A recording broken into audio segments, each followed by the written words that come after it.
Glória a Deus, a graça e a paz de nosso Senhor Jesus Cristo, muito bom estarmos juntos aqui mais uma vez, boa noite, Deus os abençoe muito, bem-vindos, já devem perceber aqui por detrás de mim que minha equipe de louvor está aqui se formando, bem atrás, não é?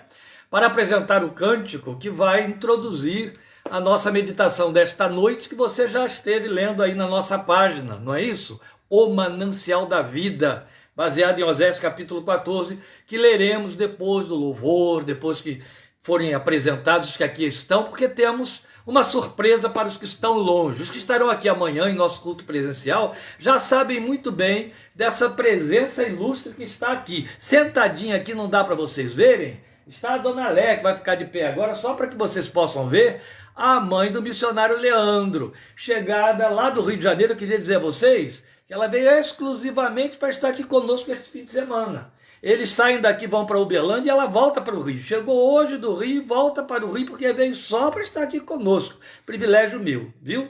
Então, Dona Léa está aqui com a gente, ela vai ficar sentadinha ali, mas vai participar do louvor que nós todos vamos apresentar. Então, vocês estão vendo aqui conosco o missionário Leandro e a sua esposa Miriam, vindo lá do norte da África. Nós estamos muito bem representados aqui, olha só. Eles vindos da África, Dona Léa vinda do Rio de Janeiro, a Arely e o Lucas, que está escondidinho aqui atrás, olha lá o Lucas, vindo da Americana, não é da América não, é de Americana, a 1h15 daqui. Mas vocês veem que estamos assim, não é? Bem diversificados em termos de equipe de louvor. Eles vão louvar ao Senhor daqui a pouquinho, o Leandro e a Miriam vão dar uma saudaçãozinha assim para vocês, porque vocês, para ouvi-los, teriam que estar aqui amanhã, 4h30 da tarde.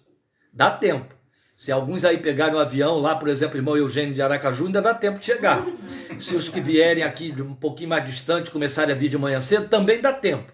E vamos ter aqui várias pessoas de vários lugares que vão estar aqui 4h30, vão ouvir o testemunho deles, vão ouvir a palavra que vão ministrar, e nós vamos ter esta bênção que se repete outra vez aqui entre nós, no nosso projeto, para a glória do Senhor Jesus.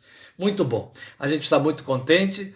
Este louvor que eles vão entoar é o hino 467 da harpa cristã, e que você que conhece poderá muito bem acompanhar cantando aí. Se você não conhece, vai procurar lá nos seus arquivos, procura aí no celular, harpa cristã, hino 467, solta o cabo da nau, e aí você vai poder cantar esse louvor. Este louvor introduz a mensagem, porque ele comunica a mensagem que estaremos ministrando esta noite.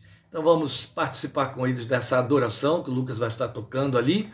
E em seguida eu estarei orando, é quando eles vão então se retirar. E aí nós estaremos ministrando a palavra como prometido. Amém?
Sua mão bem te pode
Amém, glória a Deus. Creio que você participou aí com muita vibração, muita alegria.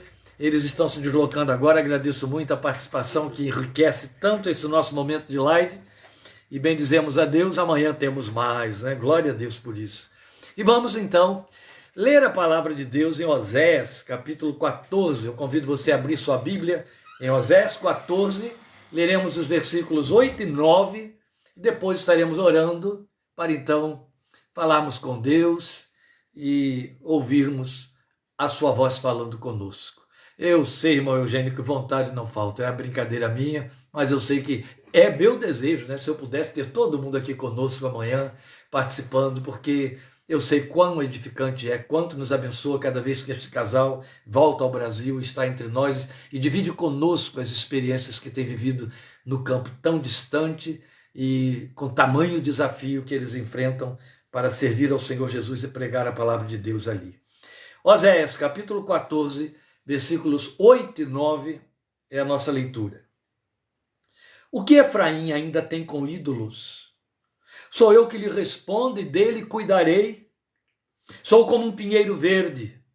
O fruto que você produz de mim procede. Quem é sábio? Aquele que considerar essas coisas.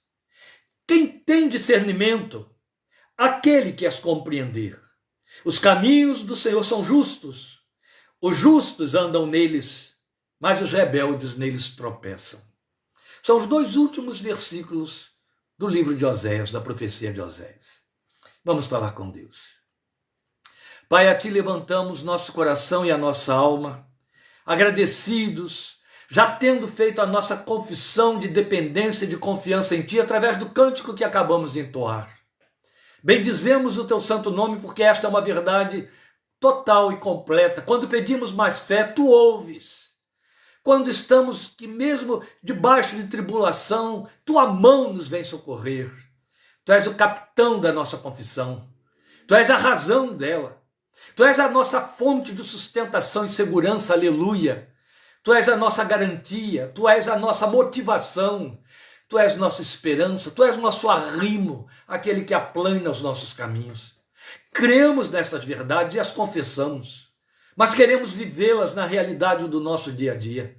E por isso pedimos que o Senhor, pelo teu Espírito, se assenhoreie da palavra desta noite e por tua misericórdia a apliques em nossa fé, alimentes através dela a nossa fé, para que estas verdades se cumpram de maneira plena e fluente, de forma que possamos viver, não só confessando, mas experimentando com veracidade plena, conforme a tua oferta e verdade, que tu és o manancial da vida, a nossa fonte de sustentação, de quem podemos depender, o único de quem podemos depender, em quem tem de se concentrar todas as nossas saídas da vida e a nossa completa dependência. Por isso, mais uma vez te rogamos, em nome do Senhor Jesus Cristo, autor e consumador da nossa fé, usa esta palavra, usa a ministração desta noite, para tornar factível a nossa confissão e a nossa experiência, a nossa fé, esta promessa, esta proposta e esta verdade, para o louvor de tua glória e por tua misericórdia, por Cristo Jesus, Senhor, e para a tua honra. Amém, amém. Glória a Deus por sua palavra, glória a Deus por sua misericórdia, glória a Deus por sua verdade. É evidente que você me ouviu fazer a leitura de Oséias 14, 8 e 9, onde não parece haver nenhuma menção e nenhuma referência à proposta do nosso tema, o manancial da vida. É evidente que um título tão eivado de evangeliquez como esse só pode apontar para um, e você sabe muito bem quem é. É o Senhor da nossa vida. E de fato, o tema não é deduzido de forma direta do texto de Oséias que lemos. Mas ele sai de um texto muito especial que eu não posso deixar de compartilhar com você, porque vou voltar a ele, vou trabalhar com ele também, que é o texto de Jeremias, capítulo 2, versículo 13. Logo na abertura da profecia de Jeremias, Deus faz uma declaração solene, uma declaração de lamento do coração divino, que se aplica também a mim e a você, a igreja destes dias, não só ao antigo Israel. É quando ele diz, porque 2 males cometeu o meu povo. A mim me deixaram o manancial das águas vivas e cavaram cisternas para si, cisternas rotas que não retêm as águas. A mim me deixaram o manancial das águas vivas. A única mudança que eu fiz em cima desta declaração de Deus é para torná-la ainda mais aplicada para nós, é que ele é o manancial da vida, o manancial das águas de sustentação da nossa vida, onde devemos descedentar a nossa sede. Ele é o manancial da vida. E o que o Senhor está afirmando em Jeremias, com um lamento profundo, é que o seu povo cometeu 2 males. O primeiro mal foi deixá-lo como manancial das vidas para substituí-lo por águas retidas, que não podem ser retidas, porque as cisternas feitas pelo seu próprio esforço para reter as águas e poder sossegar e não ter que ir lá na fonte para se abeberar, são rotas. Fazemos isso na nossa experiência de vida cristã. Nós nos assenhoreamos de promessas e queremos criar um reduto, um gueto especial para nos servirmos delas sem alimentá-las com a nossa fé, com nossa oração, com meditação na palavra de Deus, e achamos que então isso vai continuar fluindo a vida toda sobre nós, e descobrimos logo ali na frente que essa cisterna particularmente feita, onde damos o nosso verniz denominacional, o nosso verniz de acordo com nossas idiosincrasias, de acordo com nossa conveniência, seca. Essas cisternas se secam, são rotas. E a proposta do Senhor em Oséias é uma proposta de dependência. E sobre essa proposta de Deus, cabe uma pergunta: depender por quê? Uma resposta a essa pergunta, depender por quê, você pode extrair de Hebreus, o livro que estaremos estudando, como temos prometido, daqui a mais um tempo.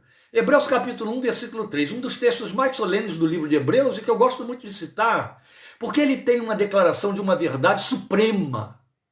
Quando o texto diz que o Filho, Jesus, é o resplendor da glória de Deus e a expressão exata do seu ser, ou seja, o exato caráter de Deus, sustentando todas as coisas por sua palavra poderosa, ou sustentando, ou havendo sustentado, ou sustentando todas as coisas pela palavra do seu poder. Nesta afirmação de Hebreus 1:3, o texto está dizendo que há um movimento contínuo de Deus, um movimento que não só não cessa, quanto não pode cessar, que é um movimento de manutenção, de sustentação do que foi criado.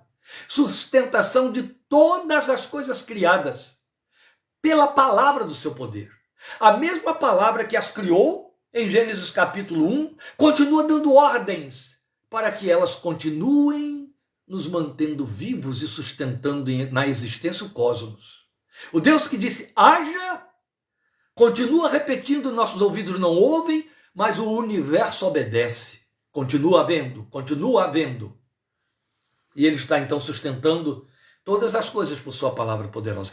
Este texto de Hebreus 1:3 é suficiente, basta para nos dizer por que depender. E é exatamente por isso, então, estamos fazendo aqui uma associação de ideias. Por que depender? Porque ele é o manancial da vida, ele é a fonte de sustentação da vida. Não depender da fonte de sustentação, recorrer a outras fontes, criar cisternas particulares, depõe contra a sabedoria, depõe contra o discernimento, palavras de que fala o texto de Oséias 14. Quem é sábio, quem tem discernimento, é a pergunta que Deus faz no versículo 9 de Oséias 14. E é isso. Então eu vou voltar à leitura do texto de Oséias 14, 8 e 9, porque é daqui que nós vamos extrair os nossos pensamentos para falar sobre esta dependência e necessidade que temos de nos manter ligados a esta fonte, o manancial da nossa vida. O que Efraim ainda tem com ídolos? É Deus perguntando. E é evidente que por Efraim ele está se referindo a todo o seu povo. Sou eu que lhe respondo e dele cuidarei. Os ídolos não falam, é evidente. Outras fontes, mananciais, tudo aquilo que deixar de ser e de ocupar o lugar que Deus ocupa na nossa vida, ocupa o lugar de ídolos. São outras fontes, são cisternas. Sou eu que lhe respondo e dele cuidarei. Aqui ele já está dizendo, não vá questionar outras vias, porque quem responde sou eu. Não pretenda, não espere, não acredite que outros podem te oferecer cuidado, porque sou eu que cuido de você. Sou como um pinheiro verde. Que lindo isso. O fruto que você produz de mim procede. O pinheiro está sempre produzindo frutos. E aí ele vai dizer, o fruto que você produz de mim procede. É a primeira vez que a gente vai ouvir uma figura de linguagem desta ordem, porque estamos acostumados com outra figura usada por Isaías e de que Jesus se apropriou em João capítulo 15, quando ele declara que ele é a videira, e o Senhor diz que ele é a videira, e Jesus diz que nós somos as varas ligadas a essa videira. Aqui está Deus fazendo uso de uma outra figura, dizendo, eu sou um pinheiro verde. E se você está ligado ao pinheiro verde, vai produzir fruto, mas o fruto que você produz procede de mim, ô meus amados. O que temos aqui é uma declaração solene e profunda, que faz bem à nossa alma compreender e exercitar na fé. E não faz bem, faz muito mal não compreender e passar batido sobre ela. Mas pasmem, é o que a maioria de nós crentes faz no cotidiano, sem se dar conta de que está fazendo. Sabe, esse negócio que temos de nos acostumarmos com máximas evangélicas, máximas bíblicas, é muito perigoso. Porque elas perdem seu efeito, seu poder prático no exercício da nossa realidade, elas perdem suas ligações de dependência. Então, por exemplo, quando nós dizemos a Deus, abençoa o trabalho da minha mão, nós estamos fazendo duas coisas que não são, como aqueles dois pecados ou dois crimes que ele citou em Jeremias, que não são procedentes. Nós estamos assumindo que o trabalho da nossa mão é nosso, e estamos dizendo a Deus, então cuida de abençoar o que eu produzi. O que ele está afirmando é o que a sua mão faz.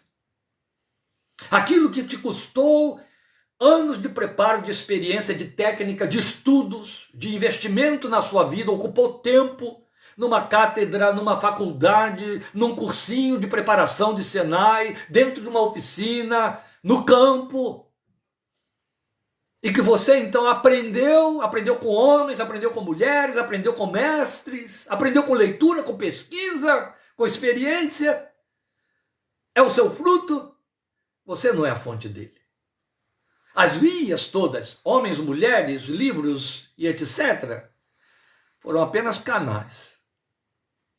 E o fruto que você produz, oriundo do efeito desses canais, procede de mim. Eu sou a fonte dele. Este é o entendimento que você precisa, e eu também, discernir do texto de Osés 14:8. Depois ele continua: quem é sábio?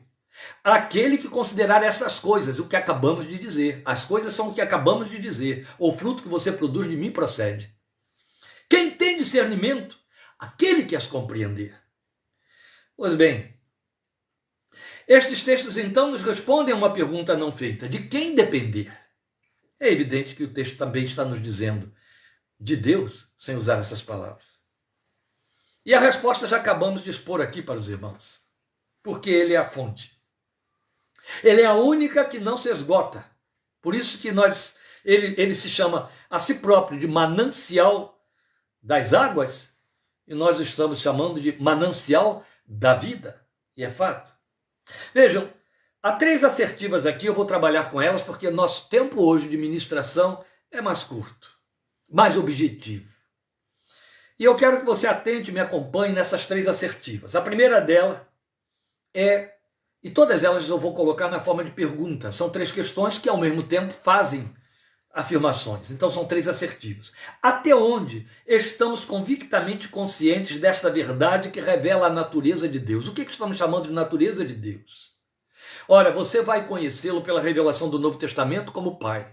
Você vai conhecê-lo pela revelação dos profetas e do Novo Testamento como Senhor.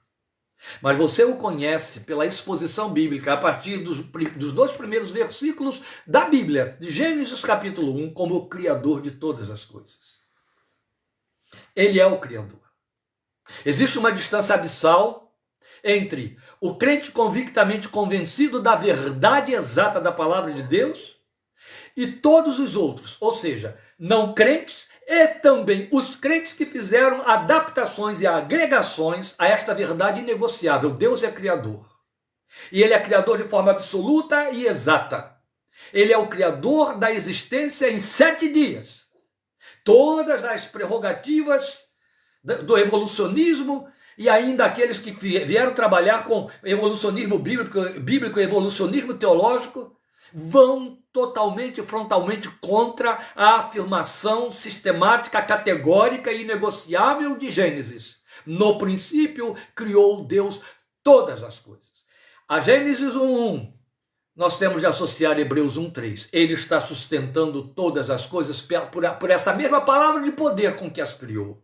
Criou e as mantém. Isso estabelece para quem de fato é crente, não apenas para quem quer crer, que ele é o Criador e a fonte. Ele é a fonte, como Criador ele é a fonte. Ele é a fonte que mantém, que sustenta todas as coisas. Então a pergunta procede: até onde estamos convictamente conscientes desta verdade? Por que convictamente conscientes? Eu anuí a esta verdade, eu capitulei diante dela. Isso não é estar convictamente consciente. Convictamente consciente aponta para algo experiencial, alguma coisa íntima. É isso. Quando a fé ocupa lugar no meu pensamento, no meu coração, suficientes para me abrir os olhos e ver a verdade proclamada de que Deus é o Criador, eu vejo todas as coisas como produto da criação de Deus. Não como consequência de uma evolução, de uma adaptação, de uma transformação adaptativa, como pensou Darwin. Ele nunca escreveu Bíblia e nada tem a ver com Moisés e o seu chamado. E ele não era um pensador inspirado pelo Espírito Santo de Deus.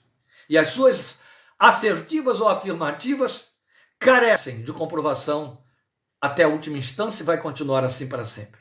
Mas quando eu estou consciente daquilo que eu vejo através dos olhos da fé, porque a vida me prova, no olhar que eu tenho sobre uma criança ou uma flor do campo, o dadejar de uma ave, o som de uma música, o ruído de uma água que corre, o simples fato de eu me dar conta de que a mão do homem colocada nesta criação de Deus a deforma e destrói, é suficiente para sustentar, alicerçar com robustez e intensidade a minha convicção de que Deus criou, e de forma absolutamente perfeita, para que funcionasse de maneira completa e perfeita a despeito da queda.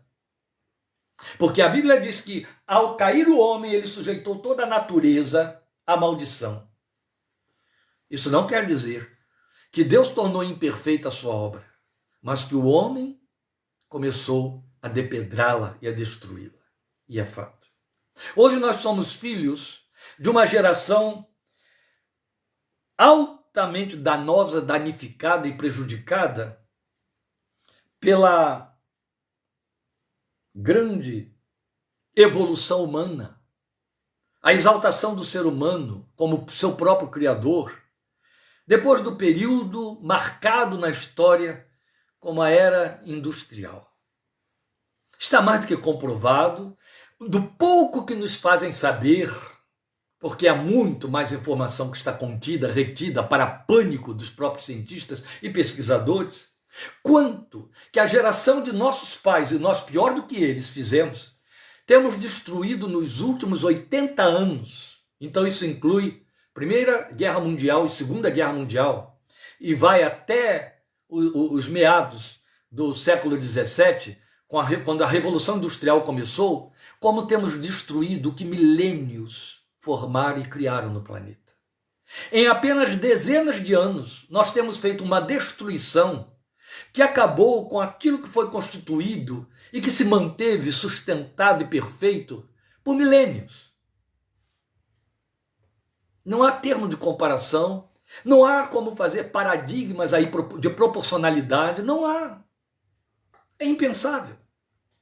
A própria ciência está aí apontando para nós e mostrando que essa elevação de 1 grau na temperatura que está acontecendo a olhos vistos e à pele sensível diante de nós em nossos dias, indo na direção do cumprimento literal de Apocalipse, quando diz que o sol vai esbrasear de tal maneira os homens que vão criar tumores na pele, e hoje nós sabemos o nome que se dá a isso, câncer de pele e outros daí decorrentes, de maneira que os homens blasfemarão de Deus, e isso está sendo chamado aí de elevação da temperatura por causa e derretimento da calota polar, por causa do efeito estufa e produção industrial e etc, etc. Mas o fato é que está sendo pontuado, cientificamente provado, que nós temos feito a elevação de 1 grau no clima mundial, que levava 10 mil anos para acontecer, segundo esta ciência e a própria ciência evolucionista.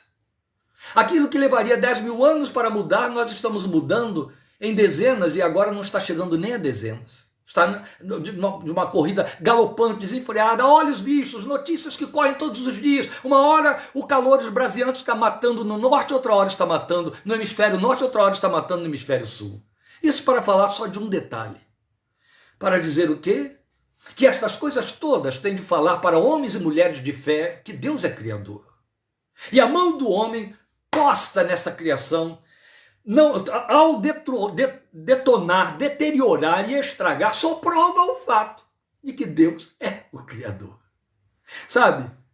O homem tenta copiar, tenta ajustar, arranjar, e aí faz aquilo que vulgarmente chamamos de emenda, que fica pior do que o soneto. É isso que vamos vendo acontecer. Mas até onde estamos convictamente conscientes desta verdade que revela a natureza de Deus e que Ele é a única fonte. Ele é a única fonte. Olha, crente, ouça e preste atenção aqui comigo. O texto me faz o desafio, e a você também, dizendo quem é sábio.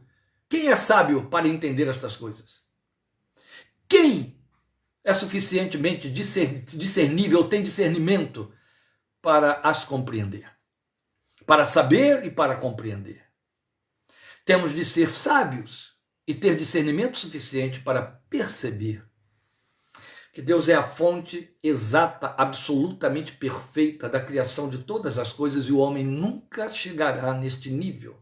Nenhuma ciência, que toda ela será produzida por homem, poderá se equiparar à perfeição da criação de Deus sem palavras. Sem palavras que eu digo sem fórmulas, sem equações, sem pré-anunciamentos, sem teses, sem teorias.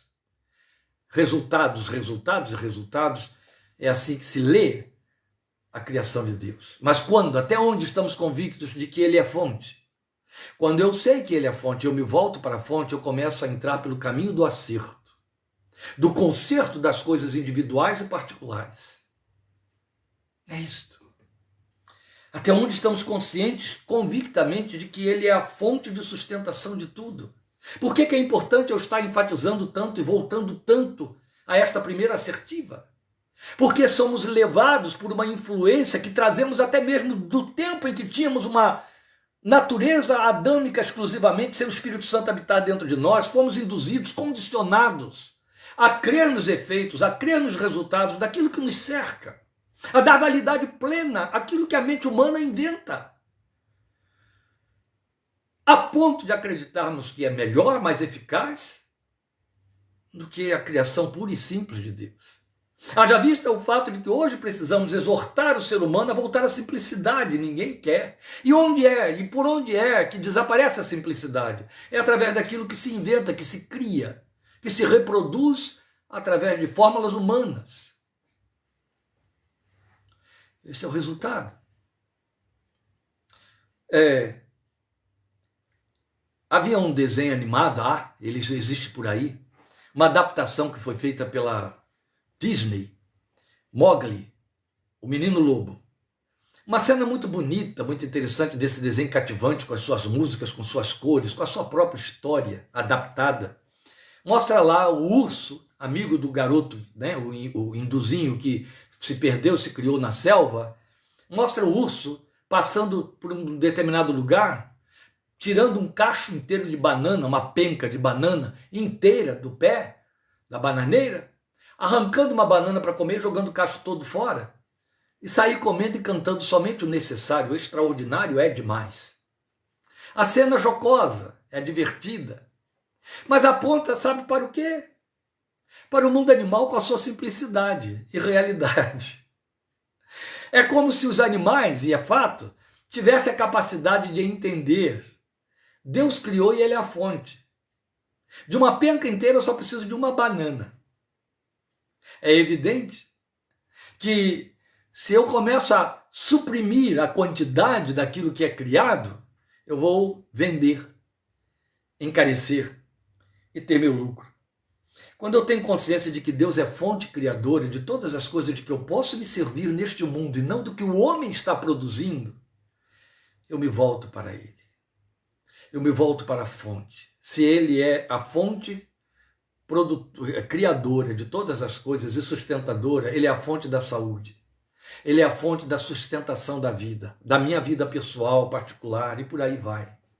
Ele é a fonte do bem-estar, a despeito da destruição humana no nosso entorno. A segunda assertiva seria também uma pergunta: até onde sabemos o lugar que ele ocupa na existência de todos os que lhe pertencem?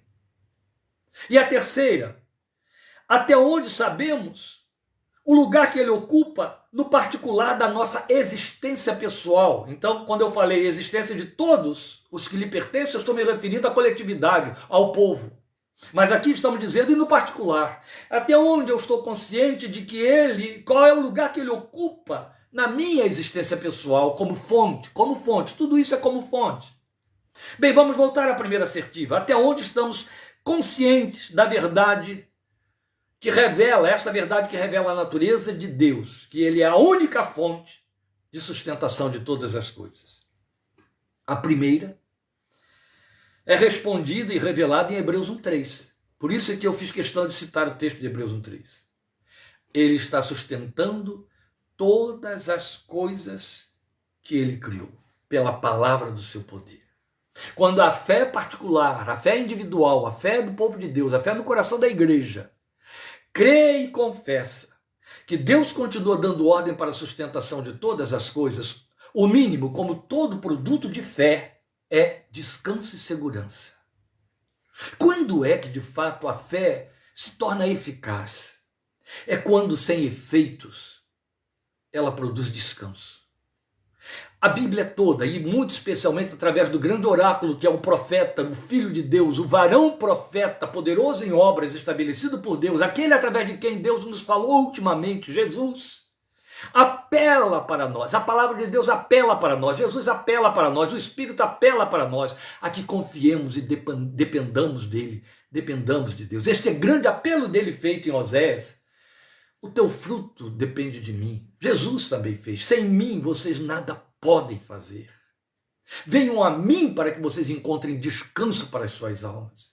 Ele apela o tempo todo. Davi viveu isso, experimentou isso com a sua fé e declarou no glorioso Salmo 23, o Senhor é o meu pastor, não tenho falta de nada. Porque Ele é o meu pastor. E porque Ele é o meu pastor e é a fonte de sustentação da minha vida, Ele me faz deitar em águas verdejantes. Alguém diria assim, é muito fácil um Davi fazer uma declaração desta ordem, um rei. Será que foi no trono, assentado no trono, tendo colocado todos os inimigos por escabelo de seus pés? Será que foi depois de ter consolidado todas as fronteiras de Israel que Davi compôs o Salmo 23? Vai ver outros salmos de Davi. Por exemplo, o Salmo 63, em que ele declara a tua graça é melhor do que a vida. Onde ele o compôs? Quando ele o compôs? O texto até diz para você, está lá no prefácio. Ele o compôs no fundo da caverna, acuado por Saul e 3.000 dos seus soldados, correndo atrás para matar a alma de Davi, o corpo, a alma e arrancar-lhe a cabeça. Foi acuado ali que Davi levantou essa adoração e louvor ao Senhor. Foi ali no Salmo 63 que ele disse, em ti medito durante as vigílias da noite. Estamos falando de um homem assoberbado, um homem que estava reinando num reino que estava sob litígio, debaixo do confronto e conflito de outras nações, cobiçando suas riquezas e querendo estreitar suas fronteiras. Davi compôs esse Salmo 23. Não era quando ele nadava em ouro. Davi compôs o Salmo 23 enquanto ele fugia de Saul, 15 anos fugindo por morros e cavernas e vales, debaixo de humilhação. E vamos pensar no Davi, antes de ser o Davi que morreu aos 72 anos, no seu leito e sossegadamente, naquele Davi que depois de ter consolidado suas posses, o seu lugar, o seu reino, ocupado o trono que Deus determinou que ele teria, tendo se livrado de seus inimigos que o perseguiam no calcanhar, esse Davi sofreu perseguição e traição de seu próprio filho, dentro da sua casa. E depois também de descendentes de Saul. Traição de seus melhores conselheiros. Davi não tinha uma vida simples e nem fácil. No entanto, ele podia dizer, ele refrigera minha alma. Só tem significado, só tem sentido uma declaração desta ordem para quem passou pelo refrigério. E você só precisa de refrigério quando a alma está arvorada, está angustiada, está sob aflição. É quando a experiência então verbaliza com autoridade. Ele refrigera minha alma, ele me leva para águas de descanso. Você vai ter o evangelho inteiro, a revelação toda dos salmistas e dos profetas, de Deus falando através de Moisés. Eu sou a rocha, eu sou a sua fonte de sustentação. Só de mim vem o teu fruto, o teu sustento, foi o que o Senhor disse para Efraim e para o seu povo. Então, meus queridos, quando você lê o texto dizendo que ele está sustentando todas as coisas pela palavra do seu poder, o mínimo que a fé pode fazer é dizer ao seu coração, ele está dando ordens, ele continua dando ordens, ele não foi dormir, ele não cochilou, ele ainda é o Deus do Salmo 121, aquele que te guarda não dorme, não cochila, está vigilante e dando ordens na sua vida. Aproprie-se disso pela fé. Dando ordens no seu entorno, aproprie-se disso pela fé. Bem, de onde está e podemos tirar a resposta para a segunda assertiva, até onde sabemos o lugar que ele ocupa na existência de todos os que lhe pertencem? A segunda resposta está no texto de Jeremias, que deu o tema aqui, que sustenta o nosso tema. O meu povo cometeu 2 males, a mim me deixaram o manancial das águas, o manancial da vida, e cavaram para si cisternas rotas, que não retém as águas. É esse texto que dá a resposta, o lugar que ele ocupa na existência de todos que lhe pertencem. Ele é a fonte onde você tem de voltar para se abeberar sempre. Ele não é um igarapé, uma águazinha de fundo de quintal. Sabe, quando você vai passar ali pelos sertões da Bahia, você vai ver grandes plantações produzindo extraordinariamente frutos excelentes, uvas, mangas que exportam, através de um processo de irrigação que traz a água do São Francisco, canaliza e por gotejamento fica lá o tempo todo umidificando aquelas plantas que produzem maravilhosamente o ano inteiro, dão fruto na estação própria e dão fruto mesmo no tempo de estio, não temem, suas folhas não caem, porque eles fizeram atalhos, eles fizeram veios que saem de lá de dentro do Rio São Francisco, correm e então vão através de canaizinhos fazer gotejamento que umedece aquelas plantas o ano inteiro, 365 dias por ano. É disso que estamos falando. O Senhor diz, olha só, não fique fazendo reserva da minha bênção, reserva da minha água. Não fica fazendo reserva da minha fonte para que você use quando você bem desejar. O momento da oração, porque agora a necessidade surgiu, então eu vou lá na cisterninha do fundo do meu quintal, o meu oratório evangélico, e agora eu vou dizer, ai Senhor, eu estou precisando de novo. Ai Senhor, olha aqui o que está acontecendo. Ai Senhor, ai Senhor. Não. Beba de mim todos os dias. A palavra de Deus nos diz em Isaías capítulo 12, exatamente isso. Vocês com alegria tirarão águas das fontes da salvação. Assim como você precisa se dessedentar todos os dias, o que ele está dizendo é, não crie fontes, não crie atalhos, não crie cisternas, vá direto à fonte, pegue direto do São Francisco, pega direto do caudal de águas abundantes que sou eu, beba direto de mim. Vá na fonte para sustentar a sua fé. Pastor, essa linguagem aí está muito metafórica, está muito teórica, só se você quiser que esteja. Mas se o Espírito de Deus habita dentro de você, está te dando suficiente sabedoria para que você entenda que esta é uma palavra de profecia, que está indo direto ao seu coração para te dizer, olha para o seu umbigo, olha para a sua realidade, olha para o seu entorno e tome posição, crente. E vá beber do seu Deus. Vá beber da fonte para a sua sustentação. Aprenda a se alimentar dele. Nós somos rápidos e apressados em acreditar nas propostas e propagandas do que está em nosso entorno. Mas Paulo já nos avisou há 2000 anos. A ciência vai passar. Cuidado você que acredita demais nas formulações da ciência. Elas erram, elas falham, elas matam. O seu Deus é a fonte. E você pode se dessedentar nele.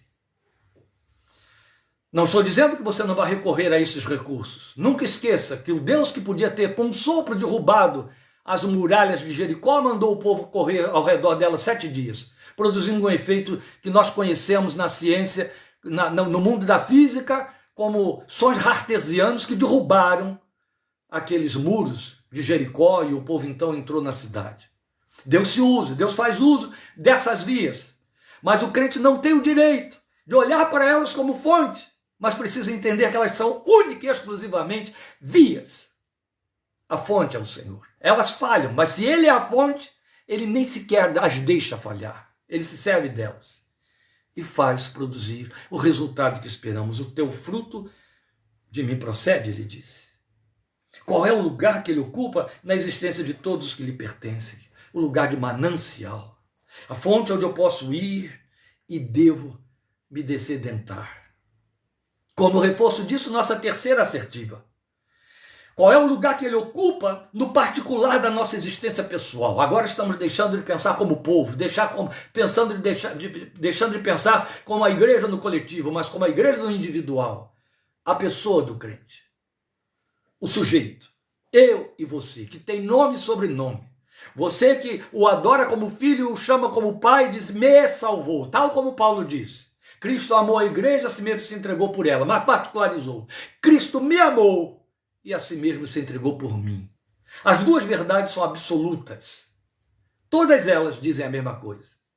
O Cristo que salvou a igreja, me salvou como igreja e me batizou nela, me introduziu nela. Para que o coletivo acontecesse, precisou haver o individual. Pois bem, na individualidade, qual é o lugar que ele como fonte ocupa na sua existência pessoal? Eu já citei Davi, o Salmo 23. Eu já citei Davi, o Salmo 63. Qual é o seu Salmo 23? Qual é o meu Salmo 23? É onde a gente tem de se voltar para o texto de Oséias. O texto de Oséias é o que vai responder a terceira assertiva que nos toca pessoalmente, que requer mais de nossa atenção, porque nos confronta passo a passo. Mas nós podemos adiantar que tudo redunda a favor das nossas vidas. Porque aqui há um apelo divino, e esse apelo é a nosso favor. Da mesma maneira como Jesus fez o glorioso e célebre convite que a gente reduz a palavras de evangelização. Vinde a mim todos vós que estáis cansados e sobrecarregados, e eu vos aliviarei. Tomai sobre vós o meu jugo, porque o meu fardo é leve, meu jugo é suave, aprendei de mim, que sou manso e humilde de coração. Mas, na verdade, esse apelo de Jesus continua valendo para mim e para você hoje, com trocentos anos de salvos, de tendo dado a primeira resposta. Continuamos tendo necessidade de ir a Ele para trocar os fardos e para encontrar descanso. Então eu chamo a sua atenção para o fato de que essa ênfase textual tem de sobressair diante dos nossos olhos. Quando ele diz para o seu povo, a quem chama de Efraim, o fruto que você produz de mim procede. Olha, eu já entrei aí, quando eu citei para você, por exemplo, que você foi aprender as técnicas para ganhar o seu pão na escola, com mestres, com leituras, com pesquisas, com experiência, com prática.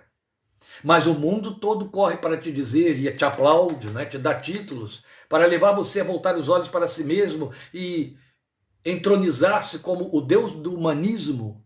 Você no centro da vida, você conquistou, você fez. Esse é o trabalho dos coachings, estão por aí fazendo isso, no ouvido das pessoas e dizendo, valorize-se, projete-se, ganhe o seu lugar, procure como os grandes astros, os grandes titulares, os grandes Nobel, seu lugar ao sol, fique debaixo dos holofotes e esqueça que existe uma fonte. Jesus colocou muito bem, dentro de todos os seus discursos, a parábola do filho pródigo, que conhecemos como filho pródigo, para nos falar e mostrar daquele que interceptou a fonte. Pai, dá-me a parte da herança que me cabe. Quando ele chega e ele diz, o teu fruto procede de mim, não corte a fonte. Nunca acredite que a sua experiência, a sua capacidade começaram e morrem em você. Elas não começaram em você e não morrem em você. Ou não será verdadeira a palavra de Romanos 14:7, quando diz que nenhum de nós vive para si e nem morre para si. Se vivemos para o Senhor, vivemos. Se morremos para o Senhor, morremos. De sorte que quer vivamos ou morramos, somos do Senhor. Ele é a fonte. O fruto que você produz, ele é a garantia, ele é a fonte. Ele é a fonte. Estamos muito mal acostumados com a ideia de, ó Deus, abençoa o trabalho das minhas mãos. Quando deveríamos dizer, ó Deus, o trabalho das tuas mãos faz passar pelas minhas. E aí é evidente que eu não preciso nem pedir que ele abençoe. Eu sei que a fonte é ele. A capacidade vem dele. O efeito vem dele. É dele que procede. O fruto que você produz de mim procede. Ele não esconde, ele não nega que você produz o fruto. Mas ele está mostrando, eu sou a fonte que te leva a produzir o fruto. Eu sou a sua inspiração, eu conduzo você.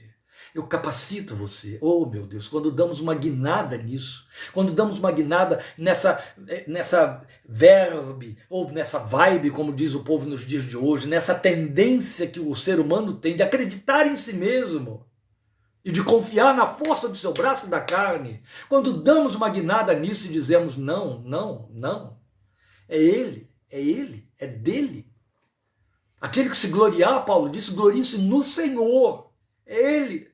Se você tem de sentir glória e honra pelo efeito do seu trabalho, da sua existência, seja no Senhor. Ele é a fonte. E se você não está satisfeito com os resultados, procure ver se a fonte não está interceptada, bloqueada por sua própria vontade, razão, decisão, forma de crer, ausência de dependência. A dependência na vida do cristão, como o povo de Israel, Deus determinou que fizesse isso, e cada vez que deixava de fazer, se dava muito mal, tem de ser absoluta, absoluta. O fruto que você produz de mim procede. E então ele pontua, aquele que considera estas coisas é sábio. Onde está a sabedoria? Em considerar que tudo que tem de acontecer, o que acontece na minha vida, procede da mão do meu Deus para mim. É nele que eu vou buscar, em oração, com esperança, com paciência, aí reside a sabedoria. Foi isso que ele disse. Quem considera estas coisas é sábio. O verbo considerar aqui, vertido para o Novo Testamento, ele tem um significado que a gente conhece na contabilidade. Sabia disso? Fazer balanço. Considerar é fazer um balanço. Os contabilistas, eles entendem bastante essa linguagem. Os que fecham caixa de supermercado, de suas lojas, de suas empresas, também entendem. Fazer um balanço. Procurar verificar o saldo, se é positivo, se é negativo, se houve um superávit, se há um déficit, se há menos lucro. O que restou aí do ativo? A questão é que precisamos considerar, fazer um balanço destas coisas, fazer um balanço no dia a dia, fazer um balanço do que está no meu entorno. Porque tudo na vida, meus amados, tudo na vida é fruto de confiança. Se o ser humano não tivesse capacidade de confiar, ele seria uma patologia, um bloco de patológico, uma patologia psíquica só. A vida seria impossível, inviável. Não haveria condição de pôr uma roupa no corpo, de entrar numa loja para comprar um pano, abrir uma torneira para tomar uma água ou ficar debaixo de um chuveiro. Seria impossível. Impossível sair da rua, impossível falar com alguém, impossível pegar o telefone, ouvir, entrar num carro, chamar um Uber, tomar um táxi, pegar um ônibus, enfrentar o trânsito com o próprio carro. Seria impossível. Impossível abastecer um veículo, impossível entrar no mercado e comprar, porque eu tenho de ter o mínimo de confiança nas coisas e nas pessoas e nas propostas e nas propagandas para ir e vir, para me servir das coisas. Confiança faz parte da natureza inteligível. Quando não há confiança, há um embrutecimento da razão, há uma patologia generalizada. Esta pessoa se torna um vegetal, fica inútil para si e para os outros. O ser humano é tendente a confiar. E o problema é para onde conduzimos a confiança e até onde a intensificamos. Observe, por exemplo, os que acreditam nos políticos. Chegam a fanatizar, fanatizam, tanto que creem. E ao crer estão confiando. Nós precisamos minimamente confiar no outro ser humano para poder termos uma vida social minimamente viável. Temos de confiar. Temos de confiar nas instituições, não é verdade? E tudo isso que eu estou citando aqui como exemplos falha. Tudo isso falha. Agora imagine confiar num Deus a quem não vemos. Por que nós confiamos em todas estas coisas? Porque elas são visíveis. Porque elas tocam os nossos sentidos físicos. E qual é o nosso grande problema de confiar em Deus? Porque não tem nada a ver com nossos sentidos. Eu não o vejo. Via de regra, eu ouço por uma concessão que a minha fé faz. Então, eu ouço num cântico, numa leitura, numa oração, numa pregação. Eu ouço através da observação da natureza, como Paulo diz em Romanos 1. São concessões da fé, porque eu estou tratando com o invisível. Eu estou tratando com um som que não acontece. Eu estou tratando com uma imagem que não surge. A fé vê o que ninguém vê. Por isso que confiar em Deus só é possível a quem crê. Não é apenas a quem é ser humano. É preciso ser diferenciado como ser humano, é preciso ser crente. E para ser crente, o Espírito Santo tem que estar dentro desse sujeito, dessa sujeita. Tem que estar lá. Para que ele possa crer e então confiar. A diferença está no fato de que eu confiar muito, pouco ou menos nas coisas visíveis só me afeta em termos de usufruir, me dar bem, ficar relaxado ou tenso, fóbico. Mas a diferença entre confiar muito, pouco ou não confiar em Deus tem a ver com a moral de Deus. Ofender a Deus, honrar a Deus, glorificar a Deus ou adorar a Deus. Quanto mais eu confio, mais eu o exalto, mais espaço ele tem na minha vida. E quanto mais eu confio, qual é a prova que eu tenho de que eu confio? É uma verbalização? Nunca! E Deus nem dá atenção a isso. Ele diz isso na sua palavra. Esse povo se aproxima de mim com seus lábios, mas no seu coração está longe de mim. Não, não. O efeito é descanso. O efeito da confiança é descanso. É segurança. E como é possível confiar em Deus? Ou eu verto a minha fé sobre a palavra e a promessa? Isso vale, é isso mesmo. Mas é que eu preciso vê-lo. Eu preciso aprender a conhecê-lo através da sua palavra. E na medida em que eu cresço no conhecimento, não foi isso que Pedro me aconselhou a mim e a você? Cresçam no conhecimento e na graça de nosso Senhor Jesus Cristo. Eu preciso crescer no conhecimento de Deus. À medida em que eu conheço, cada vez mais eu confio. E eu confio não é porque Deus está fazendo coisas, eu confio é porque eu vou aprendendo que Ele não falha, que Ele é moralmente perfeito, Ele é exato. Mas eu preciso confiar num Deus que não é efeito do meu sentido, do meu desejo, aquele Deus bonzinho, Papai Noel, que mesmo eu sabendo que as coisas estão erradas, mas como se trata de mim, Ele vai dar um jeitinho ali, Ele vai fazer um contorno, e não vai, Ele vai passar por cima daquilo que Ele disse na sua palavra. Não, não, Ele é exato. Eu confio, eu conheço, e à medida que eu conheço, eu o temo, porque eu sei que Ele é exato, Ele é justo. E aí, eu procuro acertar os passos com Ele e vou deixando Ele conduzir minha vida, porque Ele me conduz por caminhos que Ele aplana. Mesmo que a tempestade esteja à minha volta, a palavra diz que Ele tem o seu caminho no meio da tempestade. Mesmo que o mar esteja fechando a minha rua, Ele abre uma passagem para que eu siga a pé enxuto. Ele tem o poder do milagre. Ele tem o poder da realização. Sim, Ele é maravilhoso, isso mesmo, Elisete. Ele é maravilhoso, esse é o seu nome. Mas não é apenas e unicamente considerar esses adjetivos, esses atributos que a Bíblia diz. É preciso viver. E eu só posso viver à medida em que eu o conheço. Quanto mais eu conheço, mais eu descanso nele. Dizem, e como pastor, e como marido, como homem, eu acredito nisso, que o maior desafio para os casamentos está nos 2 primeiros anos da vida conjugal. Isso é uma estatística. Se ela é exata, eu não sei. Mas ela é fruto de observação repetitiva. É isso. Por quê? Tem uma lógica. Esses 2 primeiros anos, mesmo que tenham sido precedidos por uma caminhada aí de bom tempo de namoro, de noivado, são os 2 primeiros anos de tentativa de fusão, fundição de 2 vidas, amalgamento de 2 pessoas totalmente diferentes. E aí você tem perdas e ganhos, desistências, recuos, avanços, negociações, concessões. Nesses 2 primeiros anos, o ego aflora, o ego se reposiciona, ele se humilha, ele se estabelece, ele se impõe. E nesses conflitos, alguns só sobram. Pode até entrar aí pelo 3º ou 4º ano, mas já aos pedaços. E um bom número desses casamentos cai.